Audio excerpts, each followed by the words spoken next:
കൂട്ടുകാർക്ക് നല്ലൊരു ദിവസം ആശംസിച്ചുകൊണ്ട് മാമ്പഴത്തിന്റെ പുതിയ വീഡിയോയിലേക്ക് സ്വാഗതം. നമുക്ക് നേരെ രേവതിയുടെ സച്ചിയുടെ അടുത്ത ദിവസത്തെ നല്ലൊരു വിശേഷം കണ്ടാലോ. അപ്പൊ എല്ലാ ദിവസവും ഉച്ചയ്ക്ക് ഞാൻ രേവതിയുടെ സച്ചിയുടെ പുതിയ പുതിയ വിശേഷങ്ങളൊക്കെ ചാനലിനകത്ത് അപ്ലോഡ് ചെയ്യുന്നുണ്ട് കേട്ടോ. അപ്പൊ ഇന്നലെ ഉച്ചയ്ക്ക് പറഞ്ഞ വിശേഷത്തിന്റെ ബാക്കി വിശേഷം കേട്ടോ അപ്പൊ ഞാൻ പറയാൻ പോകുന്നത്. അങ്ങനെ ഇന്നലെ ഉച്ചയ്ക്ക് നമ്മൾ കണ്ടു, ചന്ദ്രമതിയുടെ ഫോണിലേക്ക് നവീൻ വിളിക്കുകയാണ്. അപ്പൊ നവീൻ കോമയിൽ നിന്ന് ഉണർന്നു, നവീന് ബോധമൊക്കെ വന്നു. പിന്നീട് ശ്രുതിയെക്കുറിച്ചൊക്കെ പറയാണ്. അപ്പൊ ചന്ദ്രമതിയുടെ വിചാരം എന്താ, മലേഷ്യന്ന് ശ്രുതിയുടെ മാമനെ വിളിച്ച്, അപ്പൊ ആ രീതിയിലാണ് ചന്ദ്രമതി സംസാരിക്കുന്നത്. അങ്ങനെ അതെ ഞാൻ വിളിച്ചെന്ന് പറഞ്ഞാൽ മതി എന്നൊക്കെ പറഞ്ഞിട്ട് നവീൻ ഫോൺ കട്ട് ചെയ്യുകയാണ്. ഈ സമയം ചന്ദ്രമതി ഭയങ്കര സന്തോഷത്തിലായിരുന്നു. മാമനാണല്ലോ വിളിച്ചിരിക്കുന്നത്, എന്താണെങ്കിലും ഇനിയിപ്പം ശ്രുതി രക്ഷപ്പെട്ടു, ശ്രുതിയുടെ കാര്യങ്ങളെല്ലാം ഓക്കെ, കടങ്ങളെല്ലാം പെട്ടെന്ന് തന്നെ വീട്ടാൻ പറ്റും. ശ്രുതിയുടെ അച്ഛനുമായിട്ട് പെട്ടെന്ന് തന്നെ നല്ലൊരു ബന്ധം പുലർത്തണം, എങ്കിൽ മാത്രമേ കാര്യങ്ങളൊക്കെ മുന്നോട്ട് പോകത്തുള്ളൂ. ആ ഒരു സന്തോഷത്തോട് കൂടിയിട്ട് ചന്ദ്രമതി ശ്രുതിനെ വിളിക്കുകയാണ്. ശ്രുതിനെ വിളിച്ചിട്ട് പറഞ്ഞു, അതെ മോൾ എപ്പോഴാണ് വീട്ടിലേക്ക് വരുന്നതെന്ന് ചോദിക്കാം. ഇല്ലമ്മേ, കുറച്ചുകൂടെ കഴിഞ്ഞിട്ടേ വരുള്ളൂ. അതെ മോൾക്കൊരു സന്തോഷ വർത്താനം ഉണ്ടെന്ന് പറയണേ. എന്താമ്മേ? അതെ മോളുടെ അച്ഛൻ വിളിച്ചിട്ടുണ്ടായിരുന്നു പറയാം. അച്ഛനോ? എന്റെ അച്ഛനോ? അല്ല അച്ഛനല്ല, മാമൻ വിളിച്ചിട്ടുണ്ടായിരുന്നു പറയാം. മാമനോ? ഏത് മാമൻ? അല്ല മോൾക്കറിയത്തില്ലേ മോളുടെ മാമന്? അതെ അച്ഛന് ഹോസ്പിറ്റലാന്ന് പറഞ്ഞു മലേഷ്യയില്, അപ്പം മാമന ഹോസ്പിറ്റലിൽ നിന്നാ വിളിച്ചതെന്ന് പറയാം. ഇതാരപ്പ ഈ പുതിയ അവതാരം? ശ്രുതിക്കൊന്നും മനസ്സിലായില്ല. ശ്രുതിക്കൊരു ഞെട്ടലുണ്ടാവാണ്, തന്നെ കുറിച്ച് അറിയുന്ന ആരോ ആണ് വിളിച്ചിരിക്കുന്നത്. എന്താ മോളെന്താ മിണ്ടാത്തേന്ന് ചോദിക്കും. അല്ലാണ്ടി വിളിച്ചിട്ട് എന്താ പറഞ്ഞേ? പ്രത്യേകിച്ചൊന്നും പറഞ്ഞിരുന്നില്ല, കുറച്ച് സമയം വിശേഷങ്ങളൊക്കെ പറഞ്ഞു, പിന്നെ മോളെ വിളിച്ചോളാന്ന് പറഞ്ഞു. അല്ലാണ്ടി ആ നമ്പർ ഉണ്ടല്ലേ, ആ നമ്പർ എനിക്ക് സെൻഡ് ചെയ്യാമെന്ന് ചോദിക്കുക. എന്തിനാ മോളെ നമ്പർ ഇരുന്നേ? മോളുടെ കയ്യില് മാമന്റെ നമ്പർ ഇല്ലേന്ന് ചോദിക്കും. ഉണ്ട്, ഇനിയിപ്പൊ നമ്പർ മാറിയോന്ന് അറിയത്തില്ലല്ലോ. അങ്ങനെ വരാൻ വഴിയില്ല, ഒരു കാര്യം ചെയ്യാം, മോള് വിളിക്കാൻ പറയാണ്. പെട്ടെന്ന് തന്നെ ശ്രുതി പറഞ്ഞതേ ആന്റി ഒരു കാര്യം ചെയ്യണം, ഇനിയിപ്പം മാമൻ വിളിച്ചിട്ടുണ്ടെങ്കിൽ ആന്റി കോൾ എടുക്കണ്ട, ഫോൺ ബ്ലോക്ക് ചെയ്തേക്കാൻ പറയണം ആ നമ്പർ അങ്ങോട്ട്. ഇത് കേട്ടതും ചന്ദ്രമതി പറഞ്ഞു, അതെന്തിനാ മോളെ അങ്ങനെ ചെയ്യുന്നേ? അത് ശരിയാകത്തില്ല ആന്റി. മോളെ പിണക്കവും വഴക്കൊക്കെ എല്ലാ വീട്ടിലും ഉണ്ടാകുന്ന, അതൊക്കെ അങ്ങോട്ട് മാറ്റി വെക്ക്, ഒരു പ്രശ്നം ഉണ്ടാകത്തില്ല. ഞാനല്ലേ പറയുന്നത്, മോള് ധൈര്യമായിട്ടിരിക്കുക, എന്തിനു വേദന ഞാൻ കൂടെ ഉണ്ടാവും. എത്ര കാലം എന്ന് വെച്ചാൽ ഈ അച്ഛനുമായിട്ട് ഇങ്ങനെ പിണങ്ങിയൊക്കെ ഇരിക്കുന്നത്, ആ പിണക്കൊക്കെ അവിടെ ഉപേക്ഷിച്ചാക്കാൻ പറയാ. ശ്രുതിക്ക് വല്ലാത്തൊരു ടെൻഷൻ, എന്ത് ചെയ്യണമെന്ന് അറിയത്തില്ല. ഇനിയിപ്പോൾ ആരാണോ പോലും വന്നിരിക്കുന്നത്, ഇനി മിക്കവാറും തനിക്കുള്ള പാരയായിട്ട് ആരോ വന്നിരിക്കുന്ന. പക്ഷെ നവീൻ കോമയിൽ നിന്ന് ഉണർന്നു, അവന് ബോധം തെളിഞ്ഞെന്നുള്ള കാര്യമൊന്നും ശ്രുതിക്ക് അറിയുകയോ ചെയ്യുന്നുണ്ടായിരുന്നില്ല. പിന്നീട് ചന്ദ്രമതി ഭയങ്കര സന്തോഷത്തിലായിരുന്നു. ചന്ദ്രമതി അവിടെ ഇരിക്കുന്ന സമയത്താണ് രണ്ടുപേരും അങ്ങോട്ട് വരുന്നത്. ഈ സമയം ചന്ദ്രമതി ചോദിച്ചു, ആരാ എന്താന്നൊക്കെ ചോദിക്കുകയാണ്. അതെ ഞങ്ങൾ വന്നത് എന്ന് പറഞ്ഞപ്പോ തന്നെ ചന്ദ്രമതി പറഞ്ഞു, ഓ മനസ്സിലായി, ശ്രുതിയുടെ മാമനാണോന്ന് ചോദിക്കും. ഇത് കേട്ട വെച്ചു, മാമനോ? ഓ കേറി വാ, ഇതിൽ ആരാ മാമൻ എന്ന് ചോദിക്കണം. അപ്പൊ രണ്ടുപേരാ വന്നു അങ്ങോട്ട്. മാമനോ? ഞങ്ങൾ ആരുടെ മാമനൊന്നും അല്ലെന്ന് പറയാണ്. അതെ പലിശ തരാനുള്ള സമയമായി, അതുകൊണ്ട് വന്നാ, പലിശ തന്നിട്ടില്ല, മുടങ്ങിയില്ലോ, അപ്പൊ അത് മേടിക്കാൻ വേണ്ടി വന്നാന്ന് പറയാ. ഇത് കേട്ടൻ ചന്ദ്രമതിയുടെ ഉള്ളിലൊരു ഞെട്ടുണ്ടേ. അയ്യോ പലിശ മേടിക്കാൻ വന്നോണ്, ഞാൻ ഇപ്പൊ തന്നെ അങ്ങോട്ട് കൊണ്ടുവരാൻ തുടങ്ങുമായിരുന്നു. അതെ 2-3 ദിവസം താമസിച്ചു, ഒരു കാര്യം പറഞ്ഞേക്കാം, എത്രയും പെട്ടെന്ന് പലിശ കൊണ്ടുവന്നില്ലെങ്കിലേ ആൾ ഇങ്ങോട്ട് വരുമെന്ന് പറയാണ്. ഇത് കേട്ടതും പെട്ടെന്ന് ചന്ദ്രമതി പറഞ്ഞു, അതെ നിങ്ങൾ അങ്ങോട്ട് പോക്കോ, ഞാൻ കൊണ്ടുവന്നേക്കാന്ന് പറയാം. ചന്ദ്രമതിക്ക് ടെൻഷൻ. അകത്ത് രവീന്ദ്രനുണ്ട്. രവീന്ദ്രൻ അങ്ങോട്ട് എഴുന്നേറ്റ് വന്നിട്ടുണ്ടെങ്കിൽ തന്റെ കള്ളക്കളികളെല്ലാം പൊളിയും. പെട്ടെന്ന് തന്നെ അവന്മാർ പറഞ്ഞു, അതെ ഞങ്ങൾ ഇങ്ങോട്ട് പോയേക്കാം, കുറച്ച് വെള്ളം തരാമോ ചേച്ചി എന്ന് ചോദിക്കുക. വെള്ളമൊന്നും ഇല്ല, നിങ്ങൾ പോകുന്ന വഴിക്ക് കുടിച്ചാൽ മതി എന്ന് പറയണം. എന്നാ ചേച്ചി ഇത്? പിന്നെ അവസാനം ചന്ദ്രമതി പറഞ്ഞു, ഇവിടെ നിൽക്കുക, ഇപ്പൊ എടുത്തോണ്ട് വരാൻ പറഞ്ഞ അകത്തേക്ക് അങ്ങോട്ട് കയറി പോവാണ്. ഈ സമയം രവീന്ദ്രൻ അങ്ങോട്ട് ഇറങ്ങുന്നു. ആരാ ചന്ദ്രൻ? നീ ആരുടെ വർത്താനം പറഞ്ഞേ? ആരും ഇല്ലാന്ന് പറയണം. പിന്നെ ആരോടും നീ വർത്താനം പറയുന്നത് കണ്ടല്ലോ. അല്ല അത് പിന്നെ വാടകയ്ക്ക് വീടുണ്ടോന്ന് അന്വേഷിച്ച് വന്നാന്ന് പറയും. അവർ കുറച്ച് വെള്ളം ചോദിച്ചു, വെള്ളം കൊടുക്കട്ടെ എന്ന് പറഞ്ഞുകൊണ്ട് ചന്ദ്രൻ പെട്ടെന്ന് അങ്ങോട്ട് പോയി ധൃതിപ്പെട്ട് കുറച്ച് വെള്ളം എടുത്തോണ്ട് അങ്ങോട്ട് കൊടുക്കുവാണ്. അങ്ങനെ വെള്ളം കുടിച്ചുമ്പം ചേച്ചി അങ്ങോട്ട് വരത്തില്ലേ പെട്ടെന്ന് തന്നെ, ഇല്ലെങ്കിൽ ഇങ്ങോട്ട് വരുമെന്ന് പറയും ആള്. ശരി ഞാൻ ഇപ്പൊ വന്നേക്കാന്ന് പറയാണ്. അങ്ങനെ അകത്തേക്ക് കയറി വരുമ്പോ രവീന്ദ്രൻ ചോദിച്ചു, അല്ല വാടകയ്ക്ക് വീട് ചോദിച്ച ആൾക്കാരോട് നീ എന്തിനാ വരുന്നതിനെ കുറിച്ചൊക്കെ പറഞ്ഞേ? ആര് പറഞ്ഞു? എപ്പോ പറഞ്ഞു? നിങ്ങക്ക് എന്തോ ചെവിക്ക് എന്തോ കുഴപ്പമുണ്ട് രവിയേട്ടാ, അതാന്ന് പറയണേ. എനിക്ക് ചെവിക്ക് ഒരു കുഴപ്പമില്ല, ഞാൻ വ്യക്തമായിട്ട് കേട്ടതാ. അങ്ങോട്ട് ചെന്നില്ലെങ്കിൽ അവർ ഇങ്ങോട്ട് വരുമെന്നുള്ള. എന്താ ചന്ദ്രേ? ഒരു പ്രശ്നമൊന്നും ഇല്ലാന്നേ, അത് ഈ വാടകയ്ക്ക് വീട് ചോദിച്ചു വന്നവര് അവര് തമ്മിൽ എന്തോ സംസാരിച്ചാ, അതിനകത്ത് ഇപ്പൊ എനിക്ക് എന്ത് ചെയ്യാൻ പറ്റുമെന്ന് ചോദിക്കുക എന്നും പറഞ്ഞ് ചന്ദ്രമതി അകത്തേക്ക് അങ്ങോട്ട് കയറിപ്പോവാ. പിന്നീട് പലിശ കൊടുക്കാനുള്ള പണം 1,00,000 രൂപ ഇരിപ്പുണ്ടായിരുന്നു, പെൻഷൻ തുക. അപ്പൊ ആ പൈസ അങ്ങ് എടുക്കുവാണ്. പൈസ എടുത്ത് ബാഗിനകത്ത് വെച്ചു. എത്രയും പെട്ടെന്ന് ഇത് കൊണ്ടേ കൊടുക്കണം, അല്ലെങ്കിൽ അയാൾ വീട് അന്വേഷിച്ച് ഇങ്ങോട്ട് വരും. ഈ സമയം മുറിയിലേക്ക് രേവതി കയറി ചെല്ലുമ്പം സച്ചി പൈസ എണ്ണിക്കൊണ്ടിരിക്കുകയാണ്. അല്ല ഇതെങ്ങോട്ടാ സച്ചിയേട്ടാ? ആ സി സിക്കാരന് പൈസ കൊടുക്കണമെന്ന് പറയാ.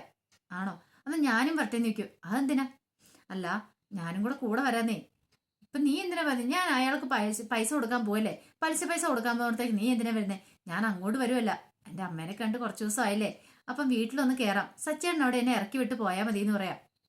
എന്നാൽ കുഴപ്പമില്ല, നീ റെഡി ആയിക്കോ, പോയേക്കാന്ന് പറയാണ്. അങ്ങനെ രേവതി റെഡിയാവുകയാണ്. ഈ സമയം ചന്ദ്രമതി താഴേക്ക് ഇറങ്ങി വന്നു. അപ്പൊ രവീന്ദ്രൻ ചോദിച്ചു, നീ എങ്ങോട്ടാ ചന്ദ്ര ഒരുങ്ങിപ്പോന്നെ?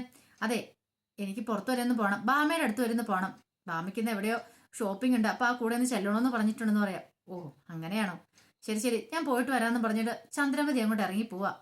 ചന്ദ്രമതി പോയ പറയുകയാണ് രേവതി സച്ചിയും കൂടെ അങ്ങോട്ട് വരുന്നത്. അല്ല, നിങ്ങൾ രണ്ടും അങ്ങോട്ടാ? അച്ഛാ, രേവതി കുറച്ച് ദിവസമല്ലേ വീട്ടിൽ പോയിട്ട്, അപ്പൊ അവൾക്ക് വീട്ടിൽ വരെ പോണെന്ന് പറഞ്ഞു. അതെ, ഞാൻ വൈകുന്നേരം വരുമ്പോ അവളെ കൂട്ടിക്കൊണ്ട് വന്നോളാന്ന് പറയണ. അതാണോ? കുഴപ്പമില്ല. അല്ല, അമ്മ എങ്ങോട്ടാ പോയതാ? അമ്മ പുറത്തേക്കാണ്ട് പോയതാ. അയ്യോ, അപ്പൊ അച്ഛൻ തന്നെയല്ലേ? എനിക്ക് എന്താടാ കുഴപ്പം? ഞാൻ ഇവിടെ തന്നെ ഇരുന്ന എന്നെ അല്ല എന്നെ പിടിച്ചോണ്ട് പോവോ? ദേ, നീ രേവതിനെ കൊണ്ട് വിട്ടു പോരെ, ഒരു കുഴപ്പമൊന്നുമില്ല. അവള് കുറച്ചു ദിവസമല്ലേ അവളുടെ അമ്മേനെ കണ്ട്. അതെ, മോൾ ഇന്ന് വേണേ വന്നാൽ മതി, ഇല്ലെങ്കിൽ 2 ദിവസം കഴിഞ്ഞ് വന്നാലും കുഴപ്പമൊന്നുമില്ലെന്ന് പറയണേ. ഇത് കേട്ടപ്പം രേവതി ഇല്ലച്ചാ, വൈകുന്നേരം തന്നെ ഞാൻ ഇങ്ങോട്ട് വരും, സച്ചേട്ടനെ കൂട്ടിക്കൊണ്ട് വരാൻ വരുമെന്ന് പറയാണ്. പിന്നീട് അവർ രണ്ടുപേരും കൂടെ അങ്ങോട്ട് ഇറങ്ങിപ്പോവാ. അങ്ങനെ ഇറങ്ങി ചെല്ലുമ്പോൾ ചന്ദ്രമതി അങ്ങ് നടക്കുന്നു കണ്ടു. ദേ, സച്ചിയേട്ട അമ്പ പോന്നു, അമ്മേനെയും കൂടെ വിളിക്കുക, എവിടെയാന്ന് വെച്ചാൽ അമ്മേനെ ഇറക്കി വിടാലോ എന്ന് പറയാ. ഹേ, എന്റെ പൊന്നെ ദൈവമേ, ഏലോടെയും പോട്ടെ, ഇനിയിപ്പൊ വിളിച്ചു കയറ്റിയിട്ട് പിന്നെ അടുത്ത പാര അതായിരിക്കും. ദേ, നീ വരുന്നുണ്ടെ വന്ന് കയറ്, ഇനി എനിക്ക് പറ്റില്ല. ഇനിയിപ്പം എന്തേലും ഓരോന്ന് പറഞ്ഞ് ഒന്നും രണ്ടും പറഞ്ഞ് അവസാനം മിക്കവാറും ഞാൻ വണ്ടിയെന്ന് ഇറങ്ങി ഓർണ്ട വരുമെന്ന് പറയാം. ഇത് കേട്ടപ്പോൾ ദേഹത്തി ഒന്നും മിണ്ടാതെ കാറിലേക്ക് വന്ന് കയറുകയാണ്. പിന്നീട് അവരങ്ങോട്ട് പോവാണ്. ഈ സമയം ശരത്ത് വല്ലാത്ത വിഷമത്തിലായിരുന്നു. ശരത്തിന് സങ്കടം സഹിക്കാൻ പറ്റുന്നുണ്ടായിരുന്നില്ല. കാരണം രേവതി അവിടെ വീട്ടിൽ വന്ന് മാപ്പ് പറയാനായിട്ട് വന്ന സമയത്ത് ശ്രുതി കർണത്തടിച്ച കാര്യങ്ങളൊക്കെ ശരത്ത് തന്റെ ഫ്രണ്ടിനോട് പറഞ്ഞിട്ടുണ്ടായിരുന്നു. കാരണം ശരത്ത് പറഞ്ഞു, ഞാൻ ഒരു തെറ്റും ചെയ്യാതെയാ അവരെന്റെ കർണത്തടിച്ച, ഞാൻ മാപ്പ് പറയാനായിട്ടാണ് ചെന്നാ. അന്ന് ആ ബൈക്ക് മോഷ്ടിച്ച കേസിൽ ശരിക്കും പറഞ്ഞാൽ ബൈക്ക് ഞാൻ തിരിച്ചു കൊടുക്കുകയും ചെയ്തു. ഞാൻ പിന്നീട് മോഷണമൊന്നും നടത്തിയിട്ടില്ല, അല്ലെങ്കിലും മോഷ്ടിക്കാനെന്ന് എന്നെ കൊണ്ട് പറ്റില്ല. ഇത് കേട്ട ശരത്തിന്റെ ഫ്രണ്ട് പറഞ്ഞു, ഇതങ്ങനെ വിട്ടിട്ട് കാര്യമില്ല, അവർക്കൊട്ടൊരു പണി കൊടുക്കണ്ടേന്ന് ചോദിക്കാം. എന്ത് ചെയ്യാനാ, നമുക്ക് എന്ത് ചെയ്യാൻ പറ്റൂടാന്ന് ചോദിക്കാം. നമുക്ക് ചെയ്യാൻ പറ്റണം, ഒരു തെറ്റും ചെയ്യാൻ നീ പഴി കേട്ടില്ലേ, അത് മാത്രമല്ല അവരുടെ കയ്യിൽ തല്ലും മേടിച്ച് കിട്ടിയില്ലെന്ന് ചോദിക്കാം.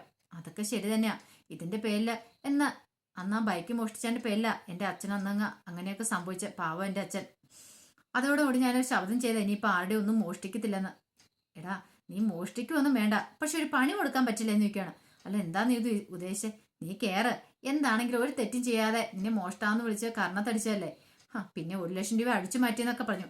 അങ്ങനെ അവർ അത്ര വലിയ സാഹസിക കാണിച്ചിരുമ്പോൾ നമുക്കും തിരിച്ചൊരു പണി കൊടുക്കണ്ടേ എന്ന് പറയണ. അങ്ങനെ കൂട്ടുകാരന്റെ ബൈക്ക് ശരത്ത് കയറും. അല്ല, എങ്ങോട്ടാ പോണേ? നീ വരാൻ പറയണ. അങ്ങനെ കുറെ ദൂരം ചെന്ന് കഴിയുമ്പത്തേനും ബൈക്ക് നിർത്തി. അല്ല, ഇവിടെ എന്താ നിർത്തിയത്? അതൊക്കെയുണ്ട്, കാര്യമുണ്ട്. ഈ സമയത്ത് ചന്ദ്രമതി ഒരു ഓട്ടോറിക്ഷ വിളിച്ചോണ്ട് നേരെ പലിശക്കാരൻ്റെ അടുത്തേക്ക് പോവാണ്. കുറച്ച് ദൂരം ചെന്നപ്പോഴത്തേനും ഓട്ടോറിക്ഷ പതുക്കെ അവിടെ നിർത്തി. എന്താ ഏട്ടാ, എന്ത് പറ്റി? എന്തോ ഒരു ഓട്ടോയ്ക്ക് ഒരു കംപ്ലൈന്റ് പോലെ, നോക്കട്ടെ എന്ന് പറഞ്ഞ് അയാൾ ഇറങ്ങുവാണ്. ഈ സമയത്ത് കുറച്ച് അപ്പുറം മാറി ശരത്തിന്റെ ഫ്രണ്ടും ബൈക്ക് നിർത്തിയിട്ടുണ്ടായിരുന്നു. അപ്പൊ ശരത്തിന്റെ ഫ്രണ്ടിനെ കൈ കൊണ്ട് കാണിച്ചു, അല്ല ഓക്കെ എന്നുള്ള രീതിക്ക് പെട്ടെന്ന് പറഞ്ഞു, ദേ ആ പോകുന്നതാണ് ഇപ്പൊ തന്നെ ആ ഓട്ടോറിക്ഷന്ന് നിന്റെ ചേച്ചിയുടെ അമ്മായിമ്മ ഇറങ്ങും, അവരുടെ കയ്യിൽ പണവും കാണുമായിരിക്കും. ഒരു കാര്യം ചെയ്യുക, ആ ബാഗ് നീ പിടിച്ചു പറിക്കണമെന്ന് പറയാ. ഞാനോ? അയ്യോ ഇല്ലില്ല, അത് ഞാൻ ചെയ്യത്തില്ലെന്ന് പറയാം. ഒരു പണി കൊടുക്കണ്ടേ, ഇതിപ്പോ നീ മോഷ്ടിക്കാൻ പോകുന്നല്ല, അവർക്കൊരു പണി കൊടുക്കാനാന്ന് പറയാണ്. അയ്യോ എനിക്ക് പേടിയാ, വേണ്ട എന്ന് പറയണേ. ഇത് ഇങ്ങനെ പേടിച്ചിരുന്നാ എങ്ങനെ ശരിയാന്നേ? നീ ഒരു കാര്യം ചെയ്യ്, ഈ ഹെൽമെറ്റ് അങ്ങോട്ട് വെക്ക്, നിന്റെ മുഖം തിരിച്ചറിയായിരുന്നാ പോരെ. വേണ്ട ഏട്ടാ, എനിക്ക് പേടിയാന്ന് പറയാ. നീ അതേക്കുറിച്ചൊന്നും ഓർത്ത് വിഷമിക്കണ്ട, ഇത് നീ മോഷ്ടിക്കാൻ വന്നല്ല, നിന്നെ കള്ളനാക്കിയില്ലേ, അപ്പൊ കള്ളനാക്കിയുമ്പോ തിരിച്ചൊരു പണി കൊടുക്കണ്ടേ, അത്ര മാത്രം വിചാരിച്ചാ മതി. നീ എത്രമാത്രം നാണം കിട്ടും, അതുപോലെ തന്നെ അവരും നാണം കിട്ടി നിൽക്കണം, അത്രേ ഉള്ളൂ എന്ന് പറയാണ്. ഈ സമയത്ത് ഓട്ടോക്കാരൻ ചന്ദ്രമതിയോട് എന്നിട്ട് പറഞ്ഞ, അതെ ഓട്ടോറിക്ഷയ്ക്ക് എന്തോ ഒരു കംപ്ലൈന്റ്, ഒരു കാര്യം ചെയ്യുക, നിങ്ങൾ അങ്ങ് നടന്നു പൊക്കോളാന്ന് ചോദിക്കുക. ശരിയെന്ന് പറഞ്ഞ് ചന്ദ്രമതി ഇറങ്ങി അങ്ങോട്ട് നടന്നു പോവാണ്. ഈ സമയം ശരത്തിനോട് അവൻ പറഞ്ഞു, ഓക്കെ അല്ലേ, ഇതേ ഇപ്പൊ ഞാൻ വണ്ടി സ്റ്റാർട്ട് ചെയ്യാൻ പോവാ, അതിലൂടെ പോകുന്ന വഴിക്ക് ആ ബാഗ് പിടിച്ചു പറിച്ചോണെന്ന് പറയാം. ശരത്തിന് വല്ലാത്തൊരു ടെൻഷൻ ഉണ്ട്. പിന്നീട് ബൈക്ക് സ്റ്റാർട്ട് ചെയ്തങ്ങ് പോവാ. കൃത്യം അടുത്തെത്തി ശരത്ത് ചന്ദ്രമതിയുടെ കയ്യിൽ നിന്ന് ബൈക്ക് തട്ടിപ്പറിച്ചു കൊടുത്തോണ്ട് പോവാണ്. എന്ത് ചെയ്യണമെന്ന് അറിയാം. ചന്ദ്രമതി അവിടെ കിടന്ന് നല്ലറോ എന്റെ ബാഗ് തന്നിട്ട് പോടാന്ന് പറഞ്ഞോണ്ട് ഇച്ചിരി ദൂരം അങ്ങ് ചെന്ന് കഴിഞ്ഞപ്പോ ബാഗിനകത്തെ പൈസ എടുത്തിട്ട് ബാഗ് അങ്ങ് ഇട്ടു കൊടുത്തു. ചന്ദ്രമതിക്ക് എന്ത് ചെയ്യണമെന്ന് അറിയില്ല. ചന്ദ്രമതി ബാഗ് തുറന്നു നോക്കിയപ്പം അതിനകത്ത് പൈസ ഒന്നുമില്ല. ആൾക്കാരൊക്കെ ചുറ്റും കൂടി എന്ത് പറ്റിയെന്ന് ചോദിക്കും. അതെ, അവരെ പൈസ അടിച്ചു മാറ്റിക്കൊണ്ട് പോയാ. ഇനി പറഞ്ഞിട്ട് കാര്യമില്ല, ഇവിടെ കള്ളന്മാരുടെ ശല്യം കൂടുതലാന്ന് പറയാ. ചന്ദ്രമതിക്ക് വല്ലാത്ത വെപ്രാളം. ഇനിയിപ്പൊ പലിശ കൊടുത്തില്ലെങ്കിൽ ആകെപ്പാടെ വിഷമം. ഒരു കാര്യം ചെയ്യാം, ചേച്ചി കൊണ്ടേ പോലീസ് കൊണ്ടേ കംപ്ലൈന്റ് കൊടുക്കാൻ പറയാ. ഇത് കേട്ടൻ ചന്ദ്രമതി പറഞ്ഞു, വേണ്ട വേണ്ട. എന്താ ഇപ്പൊ പോലീസുകാർ കംപ്ലൈന്റ് കൊടുക്കാൻ പോയ വല്ലാത്ത പ്രശ്നവും. എനിക്ക് അത്യാവശ്യം വേറെ സ്ഥലം വരെ പോകണം, അല്ലെങ്കിൽ മിക്കവാറും എന്റെ വീടിന്റെ കാര്യത്തിൽ ഒരു തീരുമാനമാകും. ദൈവമേ, ആധാരം പണയം വെച്ചെന്ന് അറിഞ്ഞിട്ടുണ്ടെങ്കിൽ എന്റെ വീട്ടിൽ നിന്നും കൂടെ ഇറക്കി വിടും. അതിനൊന്നും സമയമില്ലാന്ന് പറഞ്ഞ് ചന്ദ്രമതി പെട്ടെന്ന് നേരെ പലിശക്കാരന്റെ ഓഫീസിൽ ലക്ഷ്യമായി പോവാണ്. പിന്നീട് ചന്ദ്രമതി നേരെ ഓഫീസിലേക്ക് കയറി ചെല്ലുക. ഈ സമയത്ത് അവിടെ പുറത്തൊരാളുണ്ടായിരുന്നു. അയാൾ ചോദിച്ചു, ഇതെന്താ ചേച്ചി ഇത്ര താമസിച്ചേ, നേരത്തെ വരുമെന്ന് പറഞ്ഞിട്ട്. ഈ സമയം ചന്ദ്രമതി ഒന്നും മിണ്ടിയില്ല. അതെ, സാറകത്തോണ്ട് ചെല്ലാൻ പറയണം. അങ്ങനെ ചന്ദ്രമതി അകത്തേക്ക് കയറി ചെന്നു. പിന്നീട് അയാൾ പറഞ്ഞു, ആളെ വിട്ടാലോ നിങ്ങൾ ഇങ്ങോട്ട് വരുവുള്ളൂ അല്ലേന്ന് ചോദിക്കണം. അല്ല, ഞാനിങ്ങോട്ട് വരാൻ വേണ്ടി ഇരുന്നാന്ന് പറയാ. പിന്നെന്തിയെ എന്ന് കൂട്ടുകാരി വന്നില്ലേന്ന് ചോദിക്കും. ഇല്ല, അവള് വന്നില്ല, അവൾക്ക് കുറച്ച് തിരക്കുണ്ട്, അതുകൊണ്ട് അവൾ ഇവിടെ ഇല്ലാത്തതുകൊണ്ട് അവൾ വന്നില്ല എന്ന് പറയും. ശരി ശരി, അതെ എന്റെ പൈസ എടുക്കാൻ പറയാണ്. ഇത് കേട്ടതും ചന്ദ്രമതിക്ക് എന്ത് ചെയ്യണമെന്ന് അറിയത്തില്ല. പറഞ്ഞു കേട്ടില്ലേ, അയാൾ കളക്കൂട്ടിയതുകൊണ്ട് 85,000 രൂപയുണ്ട് പലിശ, അതിങ്ങ് തരാൻ പറയാണ്.